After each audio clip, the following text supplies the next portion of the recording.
On my 73rd birthday, my daughter-in-law said, "He's moving tomorrow." The candles were still burning. And my daughter-in-law had already announced where I would live for the rest of my life. Before continuing, don't forget to subscribe to the channel and write in the comments, where are you listening from? I turned 73 last Thursday. My daughter-in-law chose that exact moment, candles still flickering on the cake, to announce my future to a room full of strangers. "He's moving to Sunset Meadows tomorrow," Jennifer said, her voice bright and certain, like she was discussing weekend plans. "We've already packed his things." The room went quiet, not the warm quiet of anticipation. The cold kind, the kind that makes you aware of your own breathing. I wasn't supposed to hear it that way. I was supposed to be grateful. My son Marcus stood beside her, one hand on her shoulder, eyes on the floor. He'd stopped looking at me directly about 6 months ago. I'd noticed, but told myself I was imagining things. Fathers do that. We convince ourselves the distance is temporary, that love doesn't evaporate, that the child who once held your hand crossing streets wouldn't abandon you in a room full of people pretending to celebrate your life. "Dad doesn't really need the house anymore," Jennifer continued, addressing her sister now, not me. "And honestly, the equity could help us finally get that place in Riverside Estates. You know, the gated community. Marcus deserves that after everything. After everything. As if raising him had been a burden he'd heroically endured rather than a gift I'd given willingly." I stood there holding a paper plate with a slice of grocery store cake, the cheap kind, not even from the bakery, and felt something fundamental shift inside my chest. Not heartbreak. Heartbreak implies surprise. This was recognition.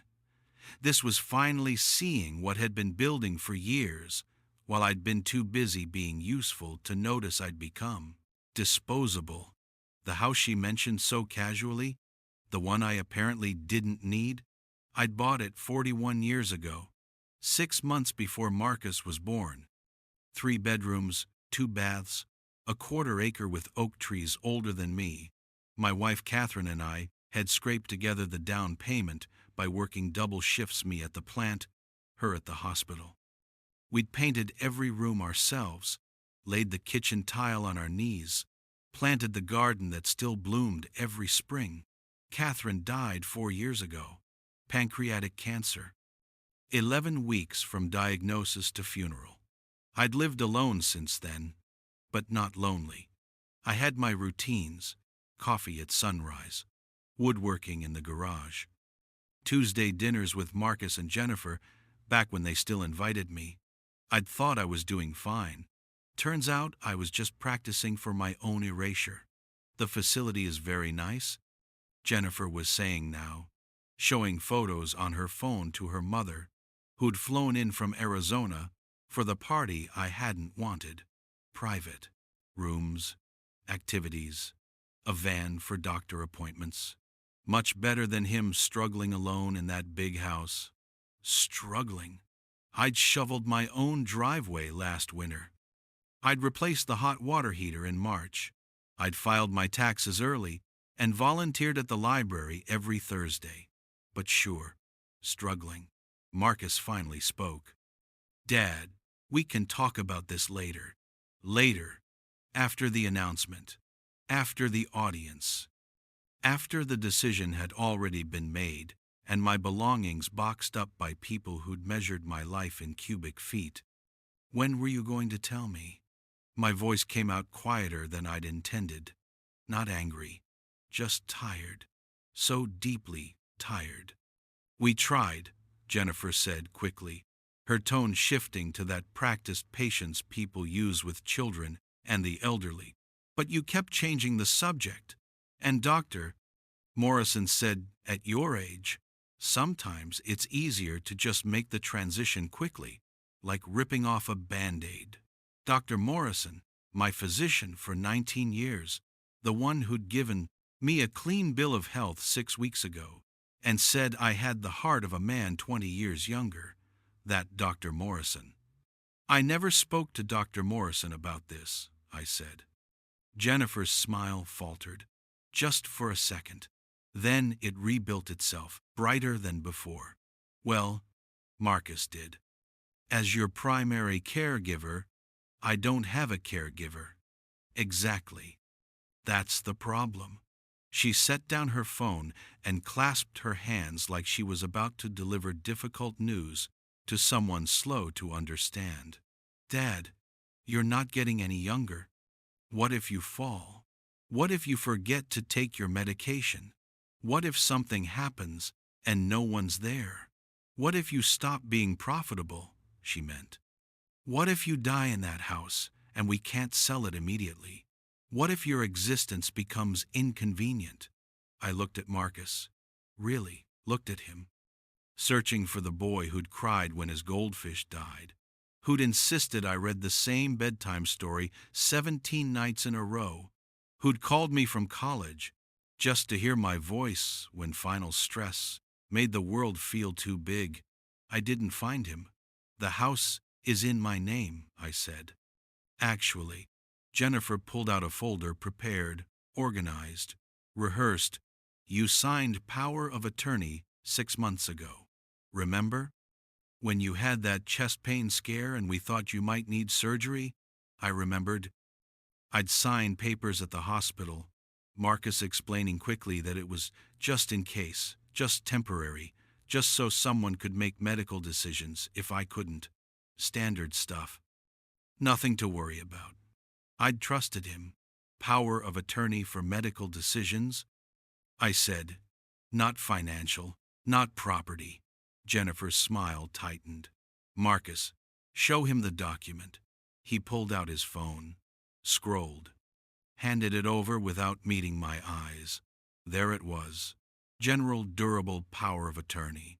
My signature at the bottom, shaky from painkillers and fear.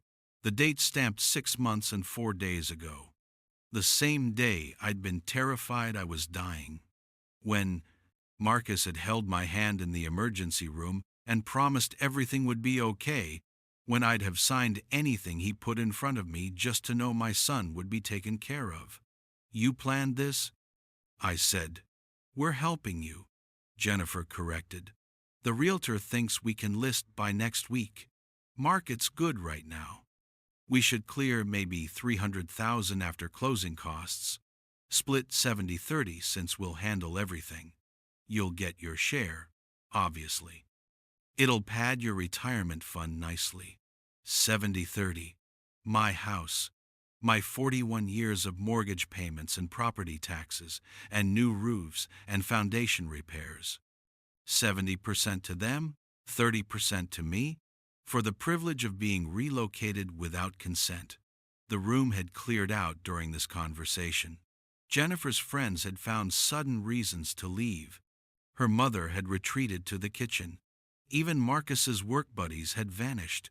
Nobody wants to watch an old man realize he's been betrayed. I set down my plate. The cake sat uneaten. Candles burned down to blue wax puddles. No, I said. Jennifer laughed. Not cruel. Worse. Pitying. Dad, it's already done. The room at Sunset Meadows is reserved. First month paid. They're expecting you tomorrow at 10. No, I said again. You don't have a choice, she said. And for the first time, I heard it clearly. Not frustration, not even impatience. Contempt. Pure, simple contempt for the old man stupid enough to trust his own son. I looked at Marcus one more time. You're really doing this. He finally met my eyes. It's for the best, he said, and I knew the way you know when a bone breaks or a season ends that I'd already lost him. Maybe years ago. Maybe the moment Catherine died and I stopped being part of a package deal. Maybe the day Jennifer calculated my net worth and found it wanting. I need some air, I said. Nobody stopped me as I walked out of my own birthday party, through my own house, into the yard where Catherine and I had planted roses the year Marcus turned 3. The roses were blooming, red and yellow and white, exactly like she'd planned them. I stood there in the cooling evening, breathing slowly, methodically, the way Catherine had taught me during her worst pain days. Count to 4, breathing in. Hold for 4. Release for 4. Repeat. And then I walked back inside, past the lingering guests, straight to my office, the small room off the kitchen that Jennifer had always complained, made the house feel dated, and opened my filing cabinet. Some men keep their power in their fists, some in their voices.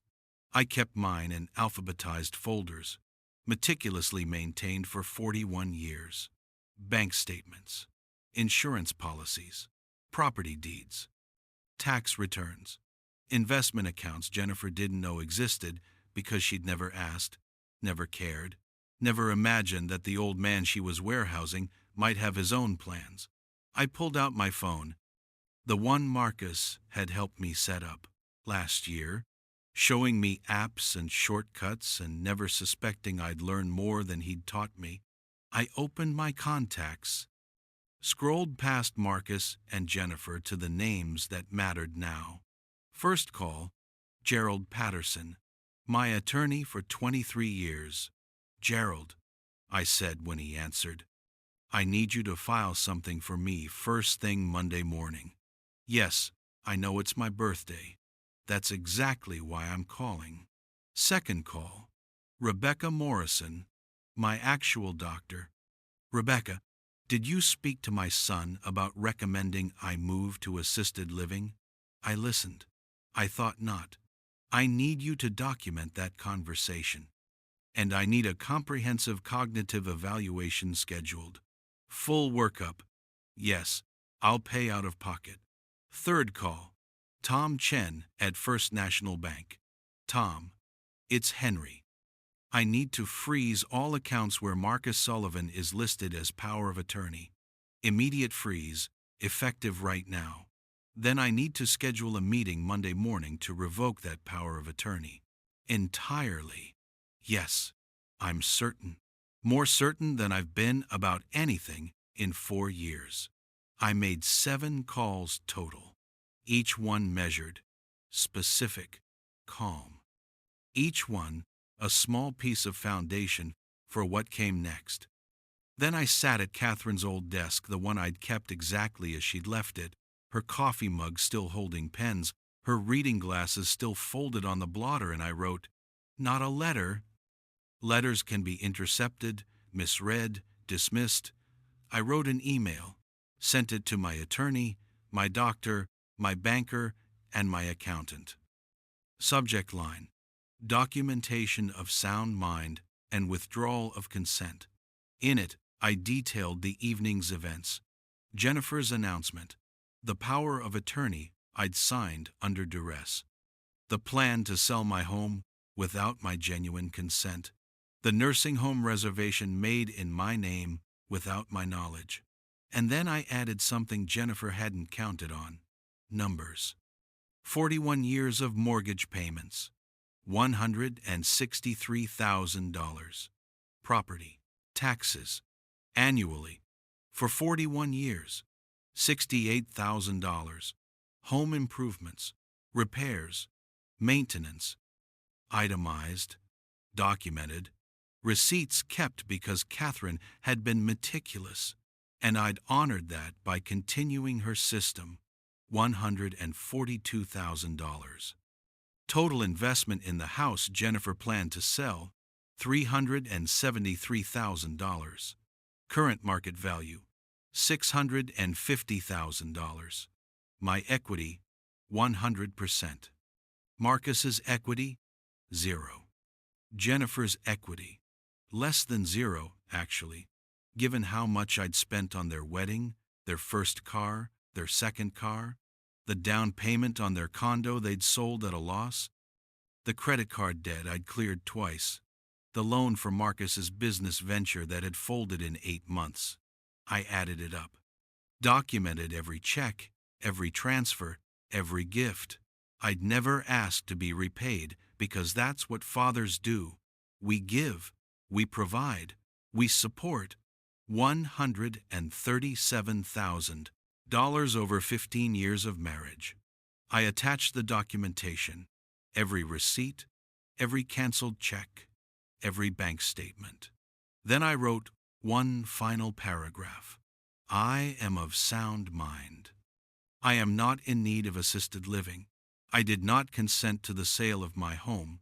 I revoke any and all power of attorney granted to Marcus Sullivan as of 8:47 p.m. today. Any attempt to proceed with the announced plans will be considered fraud and elder abuse, and I will pursue all legal remedies available to me, including criminal charges if necessary. I hit send.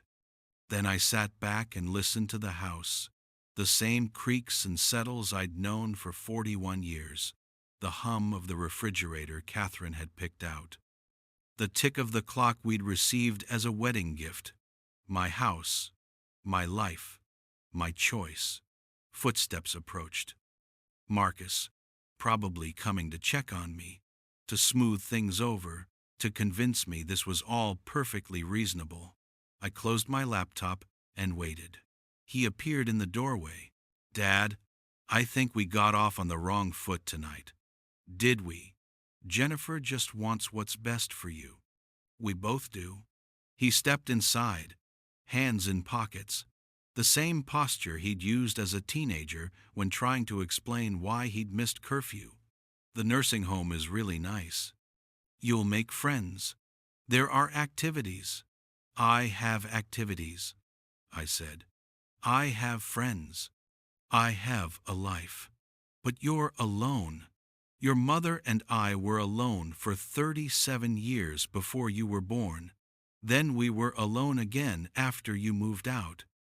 Alone isn't the same as lonely, and lonely isn't the same as incapable. He shifted his weight. The house is too much for you. According to who? According to everyone who cares about you. Name one person, I said. One person besides you and Jennifer who thinks I can't manage my own home. Silence. That's what I thought, I said. Marcus, I need you to leave now. Dad, I need you to leave my house. Go collect your wife and leave. Tomorrow morning, call Sunset Meadows and cancel the reservation. Monday morning, you're going to receive notification that your power of attorney has been revoked. Don't fight it. Don't contest it. Just accept it. His face shifted through several emotions. Surprise, confusion, and then there it was, anger. You can't do that. I can. I did. It's done. That power of attorney is legal. It was obtained under false pretenses while I was medicated and frightened. My attorney and my doctor both have documentation of tonight's events and my current cognitive state. If you want to fight this, we'll fight it in court, where a judge will review how you used your medical power of attorney to make financial decisions without my consent. Want to guess how that'll go? Jennifer appeared behind him. She'd heard enough. You ungrateful. Choose your next words carefully, I said, still seated, still calm. Very carefully. She actually trembled with rage. We've done nothing but help, nothing but sacrifice. I have a spreadsheet, I said. 15 years of financial transactions. Every dollar I gave you, every debt I cleared, every bailout. Would you like me to share it with the family?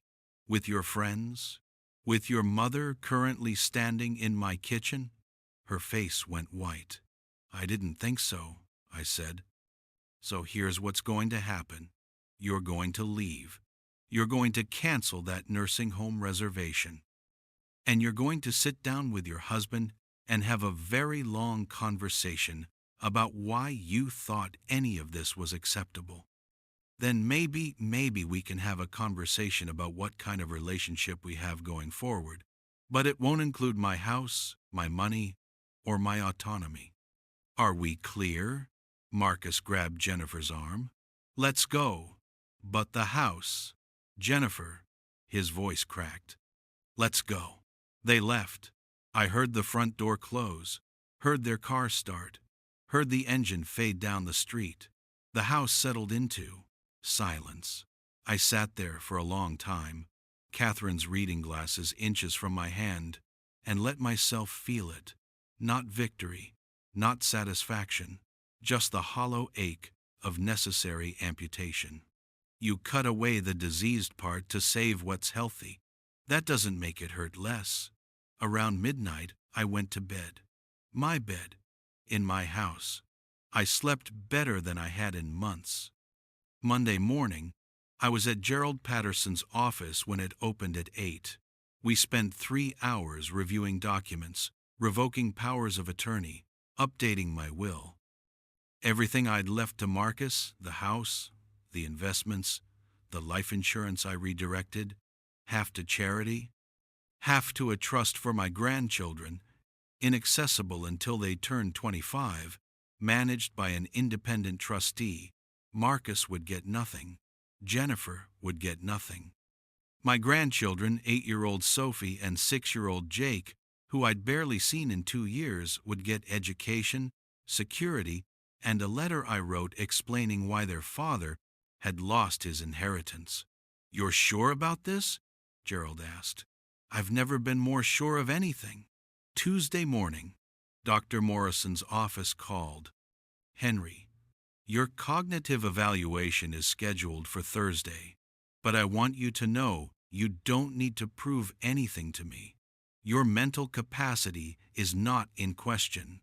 I need it documented," I said, "officially, so there's no room for doubt." Thursday, I spent 6 hours being tested, evaluated, questioned, and assessed. Memory tests, problem-solving exercises, psychological screening, the works. Friday, Dr. Morrison called with the results. Cognitively, you're in the 93rd percentile for your age group. No signs of dementia, diminished capacity, or impairment. I'm writing a detailed letter to that effect, which you can use however you need to. Thank you, Rebecca. Henry, I'm sorry this happened to you. No one should have to prove they're competent to live their own life. But that's exactly what I'd had to do. Prove I deserved basic human dignity. Prove I wasn't a burden to be managed. Prove my life still belonged to me. 2 weeks passed. Marcus called once. I didn't answer. He left a voicemail. "Dad, we need to talk. Jennifer's really upset. Can we figure this out?"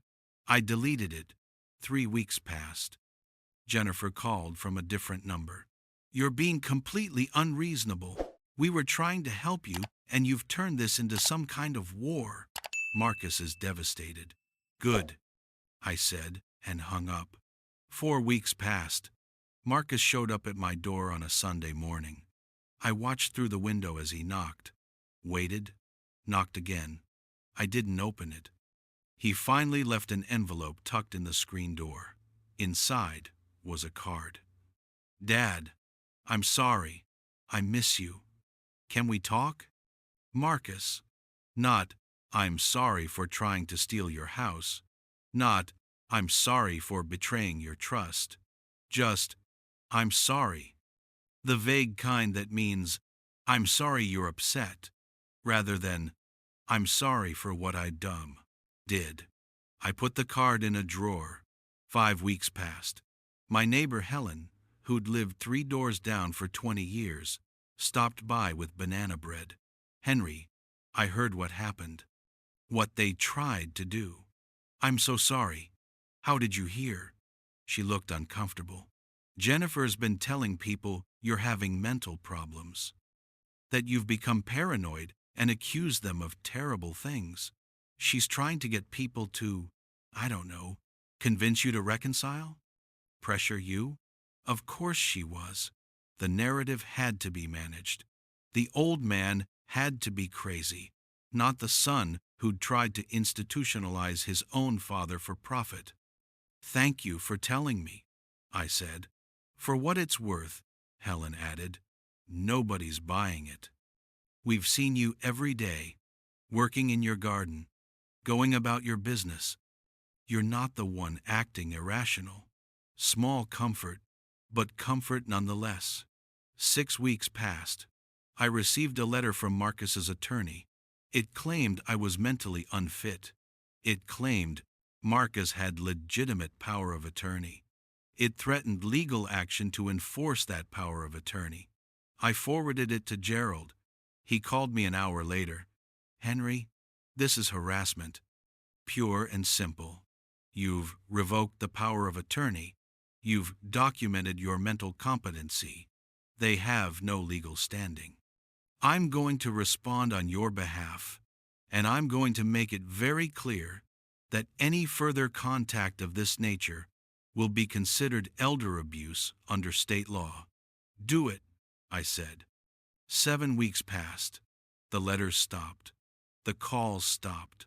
The pressure campaign through neighbors stopped. What didn't stop was the pain. People think revenge feels good. They think justice tastes sweet. Maybe it does, in movies. In real life, it tastes like grief. It feels like amputation. It sounds like silence where your son's voice used to be. I'd saved myself. I'd protected my autonomy. I'd drawn boundaries any therapist would call healthy and necessary. And I'd lost my son, not because he'd died, because he'd chosen. He'd chosen money over me, convenience over connection, and when I'd refused to cooperate with my own erasure, he'd chosen to walk away rather than face what he'd done. 8 weeks passed. Spring turned to summer. I planted tomatoes, repainted the garden shed, fixed the loose board on the back deck. I lived my life, my actual life. Not the managed, diminished, supervised existence Jennifer had planned for me. My life.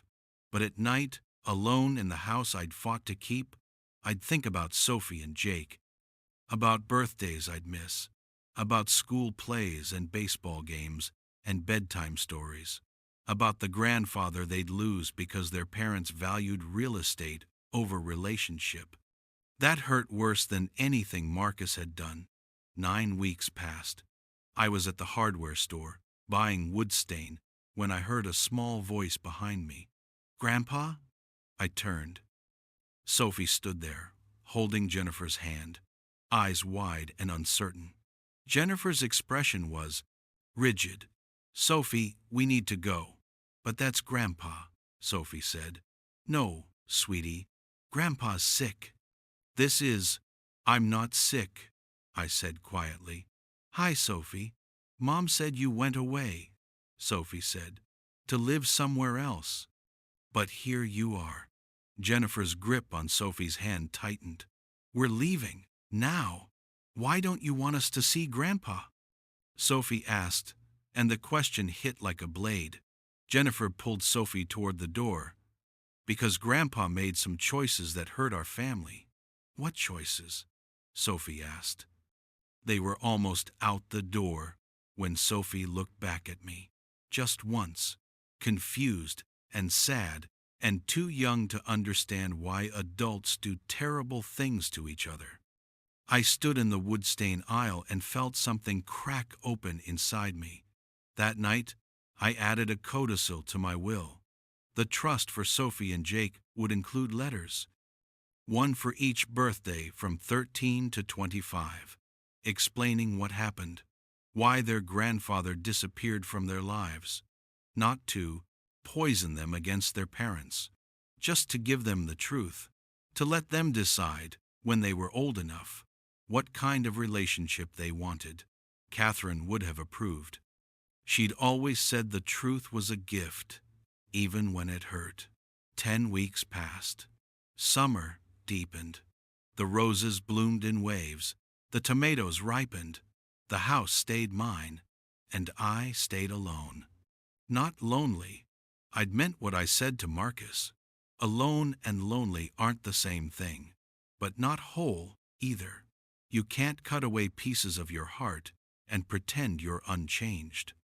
I was healing, slowly, like a bone sets after breaking. Never quite the same, but functional, solid, able to bear weight. 11 weeks passed. I was reading on the porch when a car pulled up. Not Marcus's. A small sedan I didn't recognize. A woman got out, mid-40s, professional clothes, carrying a briefcase. Mr. Sullivan? I'm Amanda Chen, from Adult Protective Services. I need to speak with you about a report we received. My stomach dropped. What report? Your daughter-in-law filed a complaint alleging self-neglect and potential financial exploitation. She claims you're living in unsafe conditions and that someone may be manipulating you into isolating from your family. Of course, Jennifer would do this. One last attempt to seize control, wrapped in the language of concern. Would you like to come inside? I said. Amanda Chen spent 90 minutes in my home. She interviewed me, toured the house, reviewed my financial records, my medical records, my documentation of everything that had happened. Finally, she closed her briefcase. Mr. Sullivan, I'm going to close this case with no findings. Your home is immaculate. Your finances are well managed. Your mental capacity is clearly intact.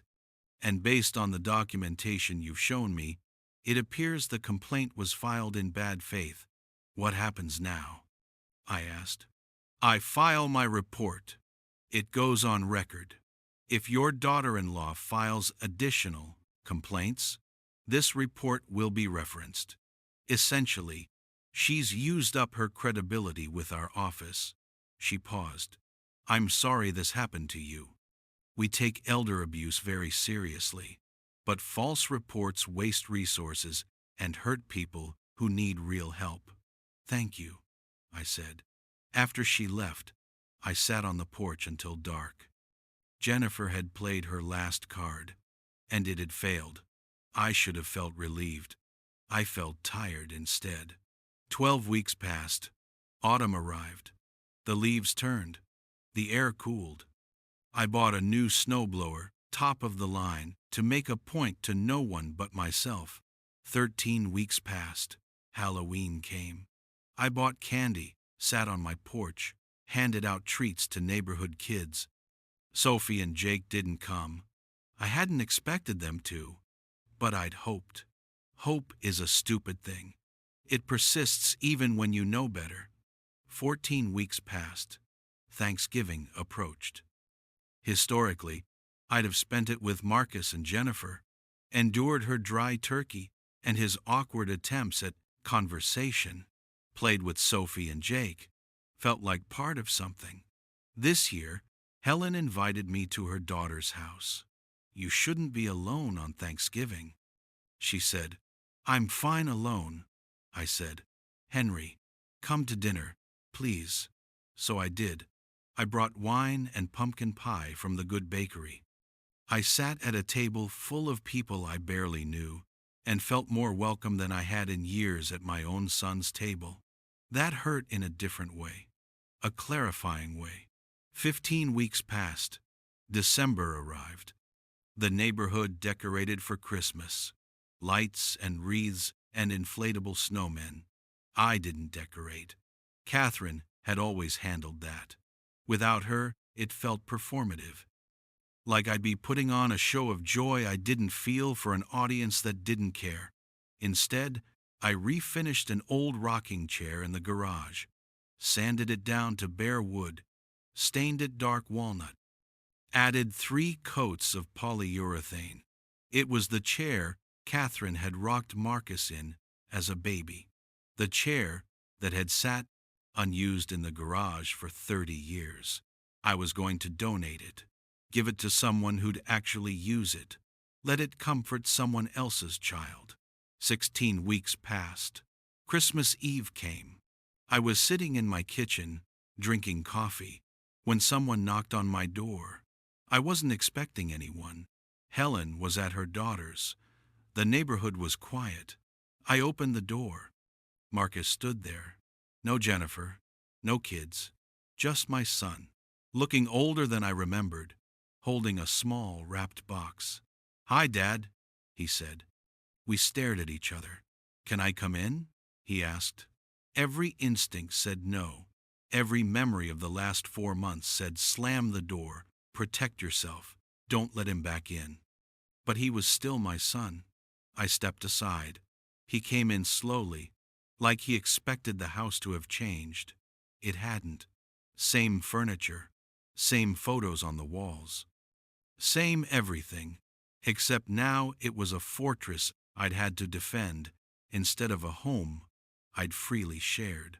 "Nice tree," he said. "I didn't have a tree."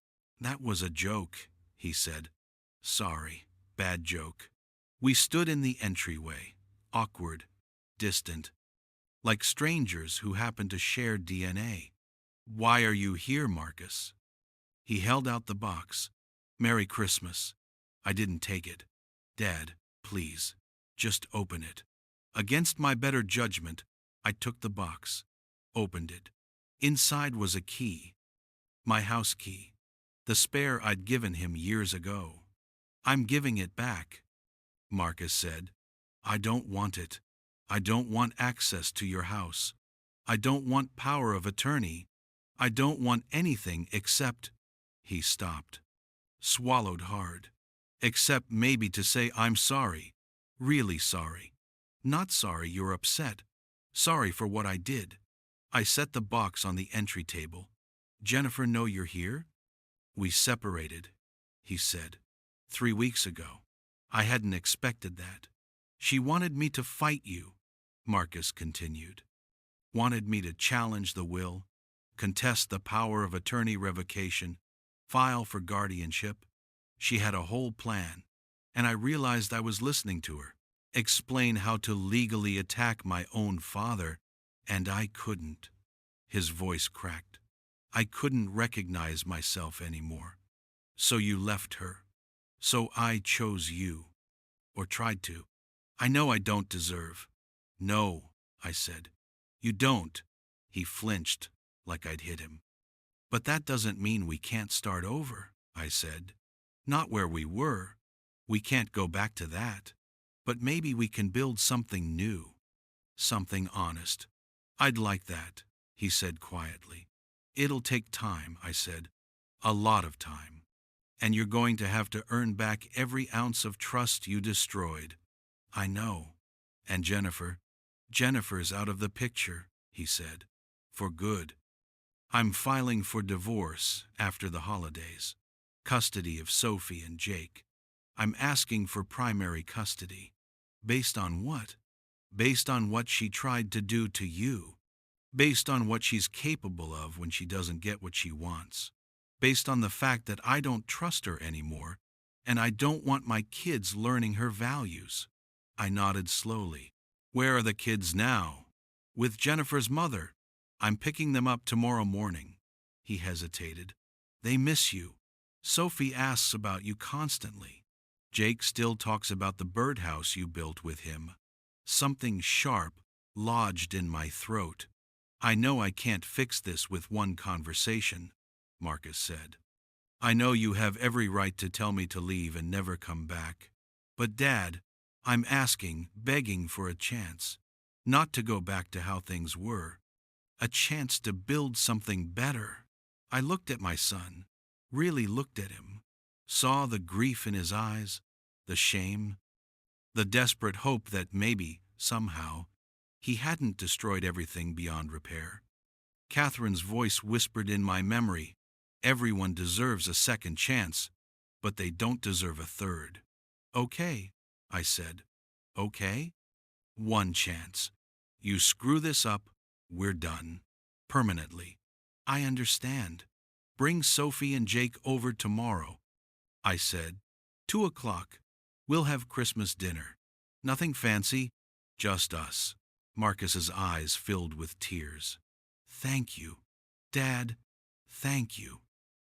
"Don't thank me yet," I said. "You've got years of work ahead of you to earn back what you lost. This is just the start." "I know. I'll do the work. I promise. He left. I closed the door, stood there holding the key he'd returned, this small piece of metal that represented so much more than access to a house. Then I went to the garage and brought in the rocking chair. It would need a cushion, maybe two. Catherine would have known what kind, what color. I'd have to figure it out myself. Christmas Day, at exactly 2 o'clock, Marcus knocked on my door. Sophie and Jake burst past him, shouting, "Grandpa!" Like I'd returned from the dead. Maybe I had. We ate ham and mashed potatoes. Opened presents small things I'd bought at the last minute. Nothing extravagant. Watched It's a Wonderful Life, because it was on, and nobody objected. Sophie sat in the rocking chair with a book. "I like this chair, Grandpa. It was your dad's when he was a baby," I said. "Really?" She looked at Marcus. "You were a baby?" "Long time ago," Marcus said. "Can I rock in it?" "That's what it's for," I said. She rocked, reading her book, and for a moment everything felt almost normal, almost okay. Not healed, not fixed, but possible. That night, after they left, I sat alone in my house that I'd fought to keep, and felt something I hadn't felt in months. Not happiness, not quite yet, but peace. The quiet kind. The kind that comes after a storm, when you survey the damage and realize you survived. 6 months later, Marcus and I had rebuilt something fragile but real. He came over every Sunday for dinner. Brought the kids. Never asked for money. Never suggested I reconsider my will. Just showed up. Consistently. Jennifer fought the divorce. Made accusations. Tried to use my estrangement with Marcus as evidence he was unstable. The judge reviewed the Adult Protective Services report. Reviewed Gerald's documentation. Reviewed everything. Marcus got primary custody. Jennifer got supervised visitation and a lecture from the judge about false reports and abusing legal systems. I didn't attend the hearing, didn't need to. My documentation spoke for me. 1 year later, I was sitting on my porch when Marcus pulled up with Sophie and Jake. They'd been at the park. Sophie was carrying a painting she'd made at school. Jake had skinned his knee and needed a Band-Aid and Grandpa's assessment of whether it qualified as serious. "It's pretty serious," I told him gravely, applying the Band-Aid with ceremonial care, "but you'll survive." "That's good," Jake said, "because I can't die yet." "I haven't finished Pokemon," Marcus laughed. Actually laughed. Not the performative sound from before. Real laughter. We were going to be okay. Not the same as we'd been. Better, maybe. Built on truth instead of unexamined obligation. That evening, after they left, I updated my will one final time. Marcus was back in it. Not for everything. Not for the house that would still go into trust for Sophie and Jake, but Marcus would be the trustee now, earned by a year of showing up, of being honest, of choosing right over easy. The letters I'd written for Sophie and Jake stayed in the will, but I added a note. If your father has been in your life consistently, shown you love and integrity, then these letters are context, not condemnation. People can change.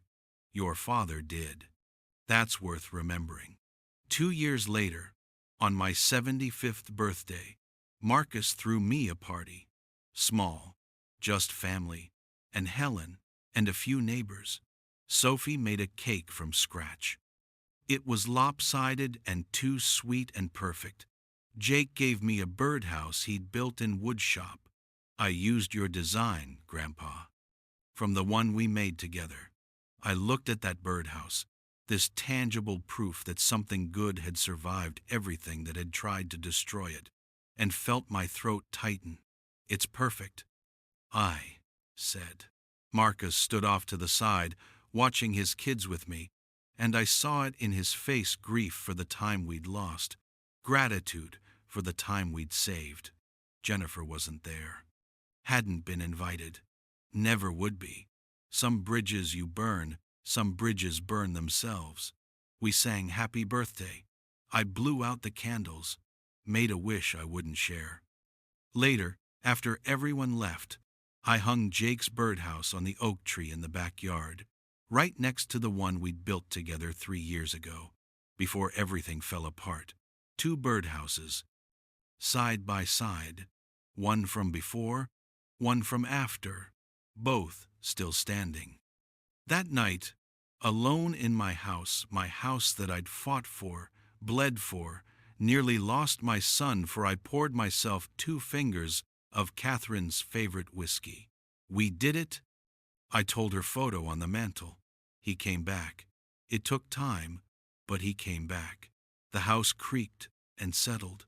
The same sounds as always, the sounds of home. I sipped the whiskey slowly, savoring the burn, watching the sunset through the kitchen window. The same window I'd looked through for 43 years now. Jennifer had been wrong about a lot of things, but she'd been right about one. I didn't need this big house. I wanted it. Needed isn't the same as wanted. I wanted the memories in every room, the history in every floorboard, the future in every repair I'd make, every project I'd complete, every Sunday dinner with my son and grandchildren. This house wasn't too much for me. It was exactly enough. I raised my glass to the empty room, to Catherine's memory, to the life I'd defended and the family I'd salvaged and the silence I'd learned to make peace with. To second chances, I said, and knowing when not to give a third. The whiskey burned, the sun set, the house held me, like it always had, like it always would, until the day I decided to leave it. Not a day before, not ever by force, not ever by anyone but me, my house, my choice, my life, exactly as it should be. If you like this story, please like it, subscribe to the channel, and share your impressions in the comments. To listen to more stories, click on the window on the right. Thank you for being with us.